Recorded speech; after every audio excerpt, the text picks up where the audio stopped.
नमस्कार दोस्तों। आज की कहानी है बिन ब्याई माँ। इस कहानी की लेखक है नलिनी मिश्रा जी। इस कहानी का पूरा क्रेडिट हम नलिनी जी को देंगे। आइए अब हम बढ़ते हैं कहानी की ओर। मेरे ख्वाबों में हमेशा एक लड़की आती थी, पीला सूट पहने, पर कभी मैं उसका चेहरा नहीं देख पाया। जब भी चेहरा देखना चाहा, कमबख्त नींद ही खुल जाती थी। पेशे से मैं बच्चों का डॉक्टर था, अपना खुद का क्लिनिक था। आज वो मेरे क्लिनिक आई थी, पीला फ्रॉक सूट पहने, हाथ में चूड़ी, आँखों में काजल, कानों में बड़े झुमके पहने थे। बहुत ही सुंदर लग रही थी, बिल्कुल मेरे ख्वाबों की रानी। उसकी गोद में लगभग 1 साल की बच्ची देखकर मेरी तंद्रा टूटती है। डॉक्टर साहब, मेरी बेटी को 1 हफ्ते से फीवर है। मैंने उसकी बच्ची का नाम पूछा तो उसने उसका नाम रूही बताया। फिर मैंने चेक किया, कुछ दवाई लिखी और कुछ टेस्ट करवाकर रिपोर्ट 5 दिन में दिखाने को कहा। वो मुझे धन्यवाद बोलकर चली गई।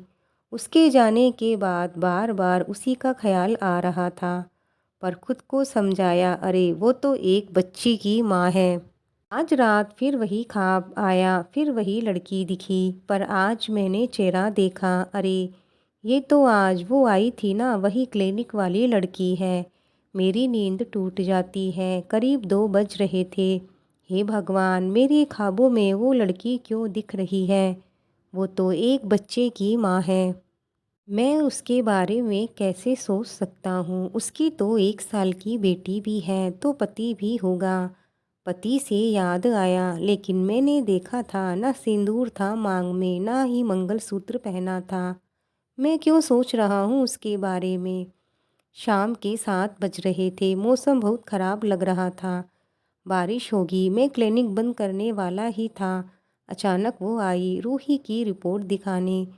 सच बताऊं तो मैंने उसे देखा तो रिपोर्ट देखना भूल गया। गोरा रंग, सुर्ख गुलाबी सूट, माथे पर बिंदी, बहुत ही खूबसूरत लग रही थी। फिर से उसने मुझसे कहा, जरा रिपोर्ट देख लीजिए, मुझे घर जाना है, मौसम भी बहुत ख़राब हो रहा है। मैंने रिपोर्ट देखी तो सब नॉर्मल आया था। मैंने कहा, रिपोर्ट ठीक है, बस 2 दिन बाद दवा बंद कर देना। तेज बारिश शुरू हो गई थी। मैं क्लिनिक बंद करके बाहर निकला तो वो बाहर ही खड़ी थी। मैंने पूछा, आप गई नहीं अभी तक? उसने कहा, ऑटो नहीं मिल रहा। बारिश इतनी तेज है, रात भी हो गई है, ऑटो जल्दी मिलेगा नहीं। चलिए मैं ही छोड़ देता हूँ। थोड़ा सकुचाई, फिर आकर कार में बैठ गई। थोड़ी देर हम दोनों चुप रहे। सोचा यही मौका है उसके बारे में जानने का। फिर मैंने ही बात करना शुरू की। आपका नाम क्या है? उसने अपना नाम मधु बताया और उसने कहा, आपका नाम प्रफुल्ल है ना? मैंने पर्चे पर देखा था, बताने की आपको ज़रूरत नहीं है। मुझे खुद पर हंसी आ रही थी। सोचा अब शादी के बारे में पूछ लूँ। आपको देख के लगता नहीं कि आपकी शादी हो गई है और आप एक बच्चे की माँ हो।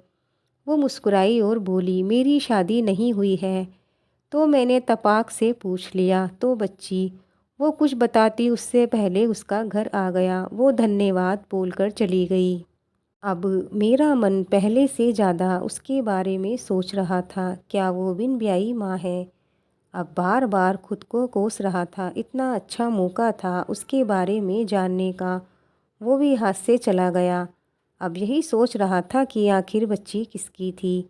धीरे धीरे 1 हफ्ता गुजर गया। एक दिन मैं शाम को उसके ऑफिस की तरफ जा रहा था। वो ऑटो का वेट कर रही थी। मैंने कार रोक दी और बोल दिया, चलिए मैं आपको छोड़ देता हूँ। मैंने कॉफ़ी पीने का आग्रह किया। साथ में हम दोनों कॉफ़ी शॉप गए। अब बात कैसे शुरू करूं? तो पहले मैंने रूही के बारे में पूछा, रूही कैसी है? अब ठीक है रूही, उसने बताया। रूही आपकी बेटी है क्या? कुछ देर शांत थी। मुझे डर लग रहा था, कहीं गलत सवाल तो नहीं पूछ लिया, लेकिन फिर उसने बताना शुरू किया। करीब 1 साल पहले मेरी बड़ी बहन मानवी दीदी की डिलीवरी थी। उस दिन वो जुड़वा बच्चे को जन्म देने वाली थी। डॉक्टर ने बहुत कोशिश की, लेकिन बस रूही को ही बचा सके। दीदी और एक बच्चे को नहीं बचा सके। एक बच्चा लड़का था। दीदी के ससुराल वाले रूही को अपनाने को तैयार नहीं हुए। कहने लगे कि ये अपशुगनी है, पैदा होते ही माँ और भाई दोनों को खा गई। मैं और मेरी माँ ने रूही की जिम्मेदारी ले ली।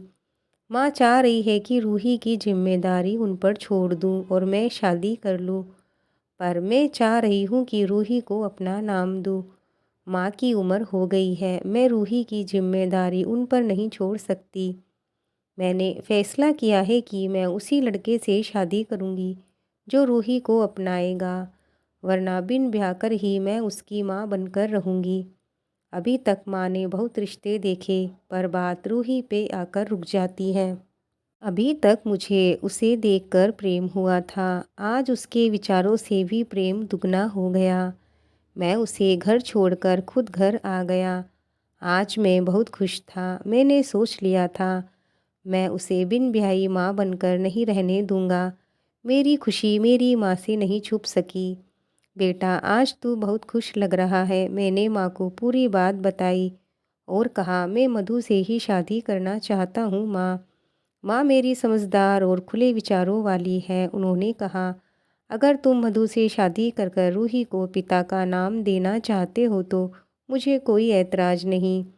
मुझे अपने बेटे पर पूरा विश्वास है कि वह एक अच्छा पति और एक अच्छा पिता साबित होगा।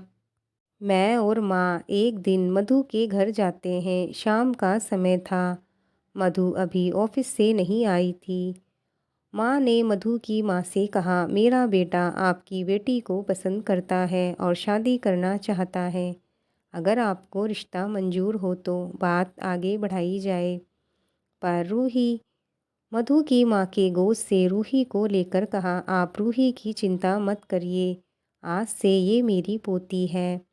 मधु की माँ मधु के लिए खुश थी कि इतना अच्छा रिश्ता खुद चलकर आया है। एक बार मधु घर आ जाए और हाँ कह दे तो बात पक्की है। तब तक मधु भी घर आ गई। प्रफुल्ल को ऐसे घर देखकर वो हैरान थी। माँ देखो, आपकी होने वाली बहू आ गई है। ब्याह करोगी मेरे बेटे से? माँ ने आते ही सवाल किया मधु से। मधु कुछ सोच में पड़ गई।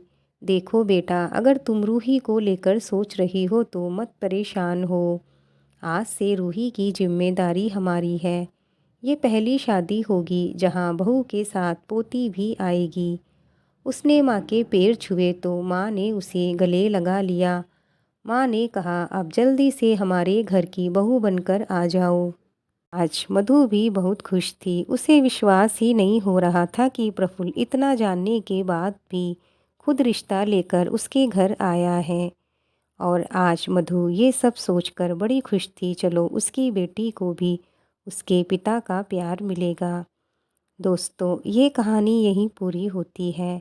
आपको आज की कहानी कैसी लगी हमें लाइक और कमेंट करके ज़रूर बताएं।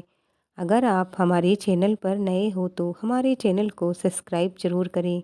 मिलते हैं और एक नई कहानी के साथ। तब तक के लिए जय हिंद, जय भारत।